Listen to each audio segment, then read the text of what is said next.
Hello, Joe. Let's see the question.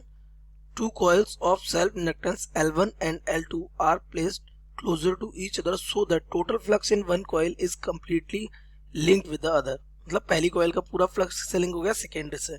If M is the mutual inductance between them, then option A M equal L1 L2, option B M equal under root L1 L2, option C M is equals to L1 upon L2, and option D M is equals to L1 L2 का whole square. So let's see the key concept of this question. The key concept of this question is what is mutual induction.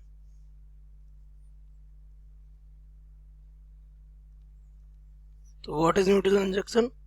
When magnetic flux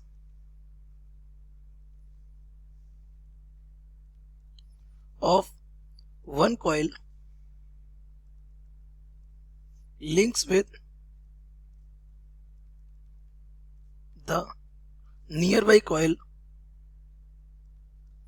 and changes with time,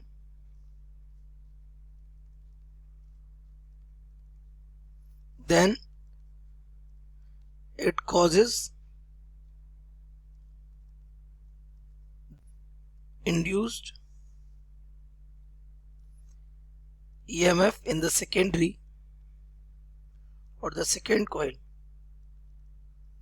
Then this phenomenon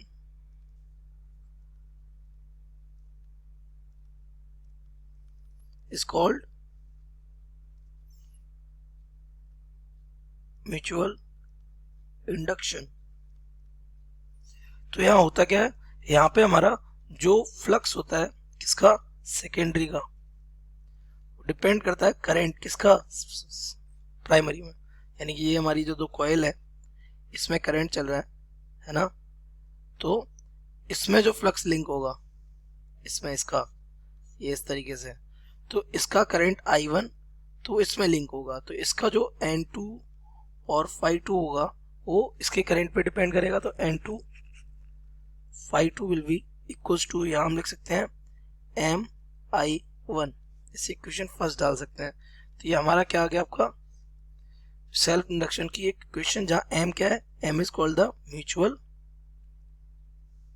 inductance. ये दोनों ही coil में flux linkage को adjust करती है. Now अब इनके flux linkage से इनमें क्या क्रिएट होगा, ईएमएफ है ना. सबसे पहले बात कर लेते हैं म्यूचुअल इंडक्शन की वजह से ईएमएफ, यानी म्यूचुअली इंड्यूस्ड ईएमएफ. अच्छा, ये कॉइल 1 है, ये कॉइल क्या है 2. कॉइल 1 में किसकी वजह से इंड्यूस्ड ईएमएफ आएगा, सेकेंड की वजह से, और कॉइल सेकेंड में किसकी वजह से आएगा, फर्स्ट की वजह से. तो इसको अगर हम डिफ्रेंशिएट करें तो हमारा यहाँ से आ जाएगा dN2 phi2 ओवर dt, ये हो जाएगा M di1 ओवर dt. अब ये किसके अकॉर्डिंग, ये हमारा फैराडे लॉ के अकॉर्डिंग माइनस का बन जाएगा E2. ये E2 बनेगा क्योंकि सेकेंड कॉइल का फ्लक्स है. तो M di1 ओवर dt, यहाँ से हमारा M क्या निकल के आएगा, M is equals to minus का E2 divided by di1 over dt. हम इसको लिख सकते हैं इक्वेशन नंबर फर्स्ट, सॉरी ये इक्वेशन फर्स्ट हमें दे सके, इसको इक्वेशन डाल सकते हैं सेकेंड. नाउ अगर हम for second coil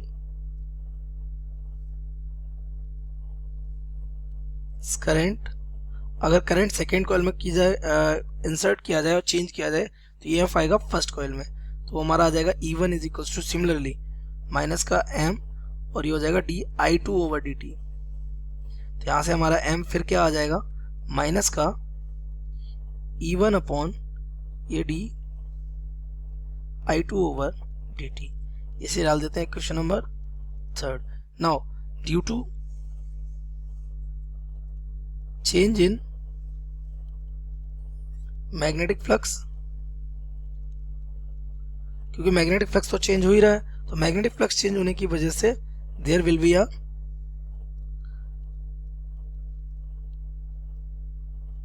self induction and self induced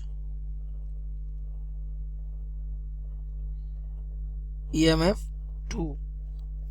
दोनों ही कॉइल में क्या होगा, सेल्फ इंड्यूस्ड ईएमएफ भी होगा, जिससे आपका E1 हो जाएगा, ये हमारा जाएगा minus L1 D I1 over dt। ये खुद के ही करंट, ये E1 है और ये I1 है, क्योंकि ये खुद के ही करंट से क्या होगा, चेंज होगा। तो यहाँ से L1 क्या हो जाएगा हमारा, माइनस का E1 upon D I1 over dt।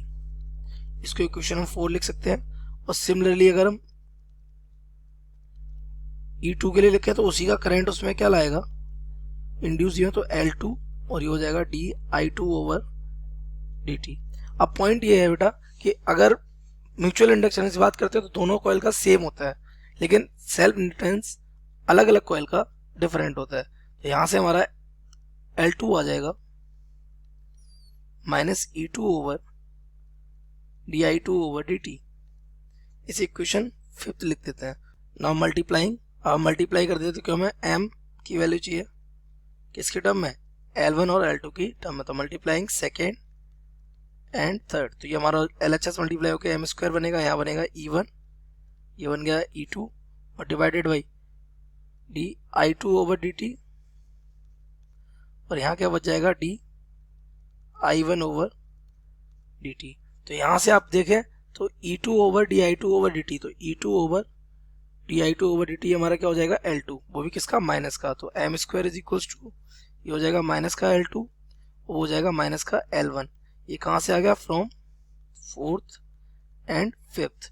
तो ये L1 माइनस माइनस हो जाएगा प्लस, तो एम स्क्वायर इक्वल हो जाएगा L1 L2। तो यहाँ से m हमारा आ जाएगा, m will be equals to the under root के अंदर L1 L2, ये। तो अगर अपने ऑप्शन को आप मैच करेंगे तो you will get the option under root L1 L2, option B will be correct. So we can say the correct option